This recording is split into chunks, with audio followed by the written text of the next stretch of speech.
E aí, pessoal, bora para mais uma aula de história? Dessa vez vamos falar sobre a história do mundo, indo bem nas origens dela, lá na Antiguidade Ocidental. O assunto da aula será a Grécia Antiga. Aproveita! Bom, para situar você do local do planeta de onde estamos falando, vamos começar pela localização da Grécia. Na verdade, a Grécia não tem uma localização muito específica, pois não era um estado unificado. Ela estendeu-se por uma vasta área geográfica, passando pelas ilhas do Mar Negro, pelo litoral da Ásia, pelas ilhas do Mar Egeu, o sul da Península Itálica, por grande parte da ilha do Cilício, pelas duas costas do Mar Mediterrâneo, Cirene e Líbia e até por alguns pontos costeiros da atual Espanha. Ufa, haja território para esses gregos. E por falar em gregos, a origem desse povo vem de quatro grupos étnicos diferentes: os aqueus, os eólios, os dórios e os jônios, que migraram da Península Balcânica por volta de 2000 e 1200 anos antes de Cristo. Lembrando que a Península Balcânica, também chamada de Balcãs, é o nome histórico da região sudeste da Europa, onde estão países como Croácia, Albânia, Romênia, Sérvia e até a própria Grécia, lá na pontinha. Esses povos de etnias e culturas foram adquirindo uma certa unidade ao longo do tempo, por conta dos intercâmbios socioculturais. Indo mais a fundo, vamos entender como se deu a formação da Grécia. Porém, é importante lembrar que, assim como outros povos da antiguidade, as histórias dessas nações misturam relatos reais com fantásticos. Não à toa, a Grécia é referência em nos presentear com diversas histórias de deuses e acontecimentos fantásticos. Exemplo disso é o mito do Minotauro, que morava em um labirinto na ilha de Creta e devorava pessoas. A história da Grécia costuma ser dividida em quatro períodos: o período homérico, o arcaico, o clássico e o helenístico. Iniciando pelos tempos homéricos, que são do século XV ao século VIII a.C., temos logo de cara uma revolução tecnológica. Nossa, mas antes de Cristo já existia tecnologia? Claramente não era o que conhecemos hoje, mas para os povos da época, a metalurgia do ferro, a cerâmica fina e o surgimento dos dois épicos da literatura ocidental, Ilíada e Odisseia, significavam um grande avanço para o período. Lembrando que Ilíada e Odisseia de Homero são fontes de conhecimento da economia e sociedade grega entre os séculos XII e VIII a.C. A disposição social se dava pela organização em espécies de clãs ou grandes famílias, chamadas de genos. Cada geno era formada por pessoas que acreditavam descender de um mesmo antepassado, como se fossem parentes e cultuavam deuses comuns. A vida social e econômica era, a princípio, baseada em laços de fraternidade e cooperação social. Assim, a terra, a colheita e o rebanho pertenciam à comunidade. O chefe dos genos acumulava um poder econômico e político, o que era considerado como uma aristocracia, onde os mais nobres e melhores entre os gregos eram chamados ou considerados aristói. Essa configuração social estava na origem da formação da polis, termo que costuma ser traduzido como cidade-estado da Grécia Antiga. Falando do período arcaico, que vai do ano 8 ao ano 6 a.C., mais exatamente dos anos 700 e 500 a.C., surgiram as polis gregas ou cidades-estado. Tenho certeza que você já ouviu falar desses nomes, mas pode não estar se lembrando, então vamos lá que eu vou te explicar tudo. As polis são comunidades com política independente.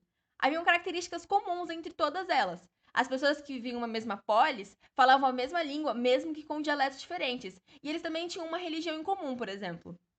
São chamadas de cidades-estado justamente por apresentarem maneiras de governar autônoma entre as demais, e também aspectos culturais restritos ao povo da mesma polis. E você com certeza já ouviu falar do termo bárbaro, né? Se sim, quero te dizer que essa ideia surge aqui, pois para os gregos, os povos estrangeiros que não falavam sua língua e não tinham seus costumes eram chamados de bárbaros. Interessante, não?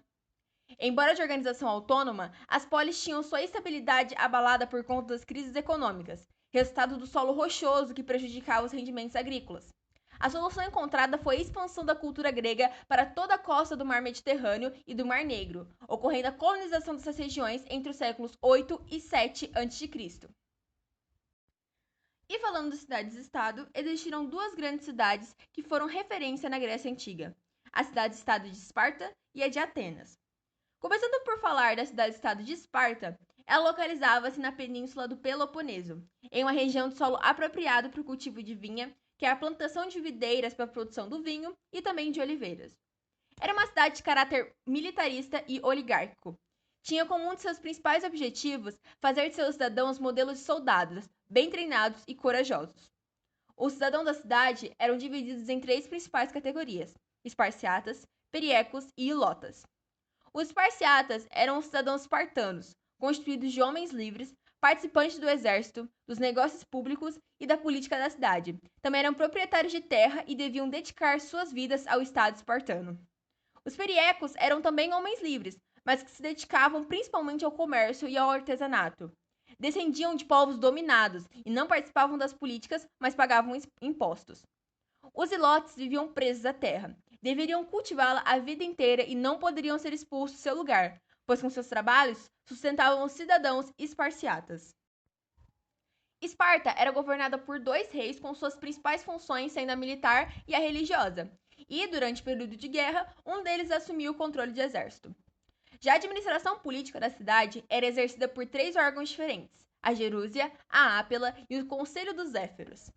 A Gerúsia era um conselho vitalício de anciões, ou seja, homens mais velhos, constituído pelos dois reis e por mais 28 esparciatas maiores de 60 anos.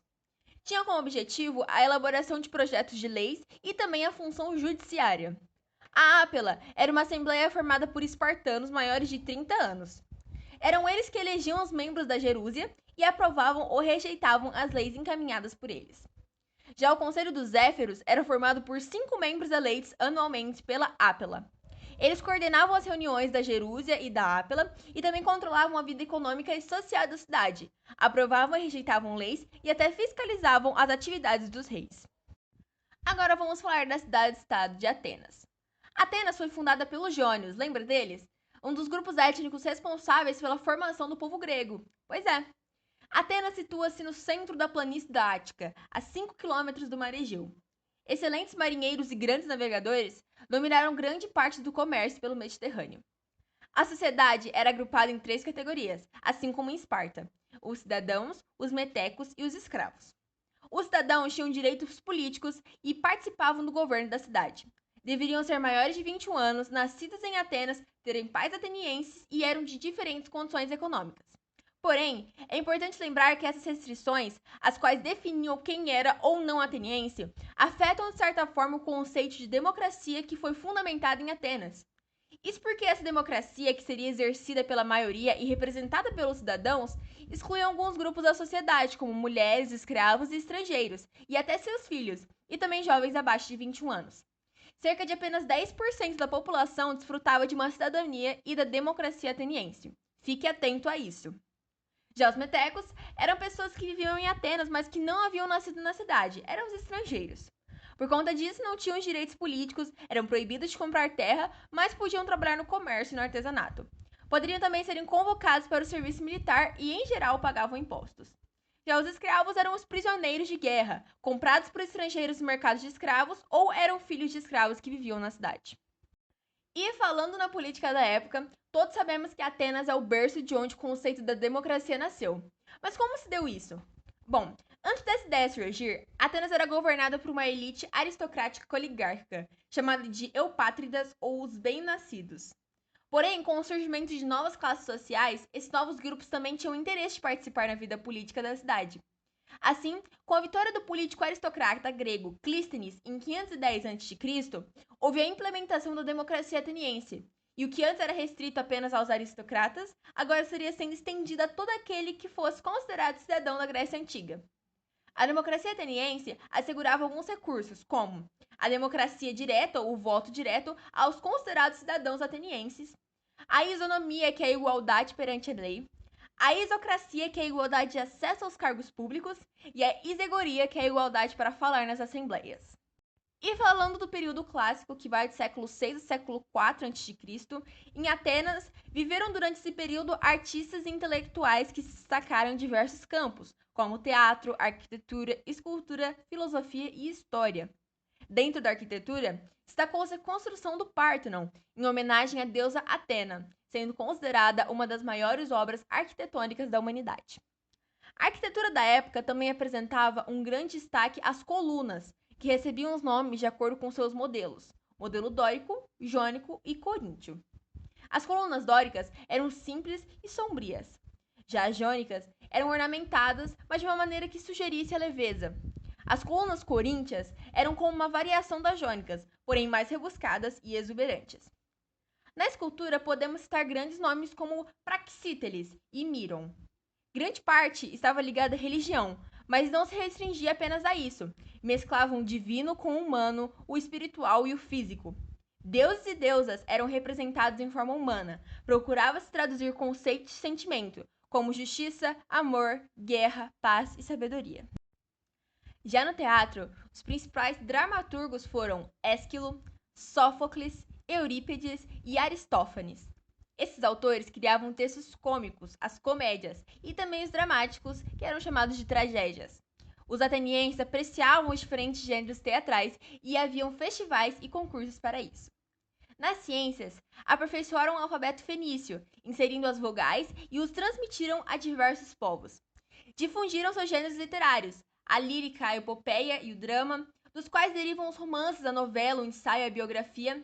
Heródoto é conhecido como o pai da história. E todos sabem da importância da filosofia para a Grécia Antiga. Foi durante esse período que houve o despertar dos gregos, expressão que se dirige à ideia de que os gregos repousavam em um sono profundo da mitologia quando foram acordados pela visão mais questionadora e racional da vida, representada pela filosofia. A palavra em si tem como significado amor à sabedoria, a busca amorosa pela verdade e pelo conhecimento. Entre os maiores pensadores do período temos Sócrates, Platão e Aristóteles. Na matemática, destacaram-se Tales de Mileto e Pitágoras. Na medicina, destacou-se Hipócrates, conhecido como pai da medicina. Dentro do período clássico, ocorreram duas grandes guerras, as guerras médicas e a Batalha do Peloponeso. As guerras médicas, embora tenham esse nome, não tem nada a ver com médicos, mas foram conflitos entre gregos e persas por conta da expansão persa e pela conquista do comércio do Mar Egeu. Insatisfeitos com essa hegemonia, os gregos entraram em disputa para evitar o domínio de suas colônias na Ásia Menor pelos persas. Foram ao todo 3 guerras declaradas contra os persas. Na primeira, derrotaram o rei Dário em 490 a.C., na Batalha de Maratona. Na segunda, o rei Xerxes, que era filho do rei Dário, destruiu Acrópole, mas saiu derrotado em 480 a.C., com a Batalha de Salamina. Na terceira, os atenienses saíram vitoriosos com a Batalha de Eurimedonte, em 468 a.C. A Guerra do Peloponeso também foi um importante acontecimento histórico do período. Declarada por 30 anos, que ocorreu de 431 a 404 a.C., começou entre Esparta e Atenas, passando também a ser deflagrada contra Coríntio na disputa pelas rotas comerciais. Após isso, ocorreu a invasão dos macedônios, com a derrota final de Atenas na Batalha de Queroneia, quando perdeu sua independência para o rei Filipe da Macedônia. E por fim, temos o período helenístico, que vai do século IV ao século I a.C. O período helenístico foi o de domínio da Grécia pelos macedônios. O caráter heterogêneo da população dos reinos helenísticos e as convivências entre diferentes tradições culturais estimularam o sincretismo religioso, que é a absorção e manutenção de crenças diferentes. A realeza helenística passou a ser cultuada e se mesclaram os deuses do Oriente com os deuses do Ocidente. A expansão macedônica foi responsável pela difusão da cultura grega desde o Egito até o Extremo Oriente e pelas trocas culturais com o mundo oriental. Esse processo de integração entre elementos orientais e gregos restou na chamada cultura helenística. E essa foi a nossa aula de Grécia Antiga. E antes de terminar a aula, eu gostaria de dar uma dica para vocês. Analisem bem os mapas, a localização dos povos e tenham um grande domínio dessa região aí do Mar Mesopotâmio, do Mar Vermelho, do Mar Negro, para que vocês consigam entender o motivo dos conflitos, das rotas comerciais ali que eram traçadas, das posições estratégicas, né, desses povos. E não se esqueçam de resolver os exercícios, de baixar o nosso mapa mental e continuar com foco nos estudos. Um abraço e bons estudos!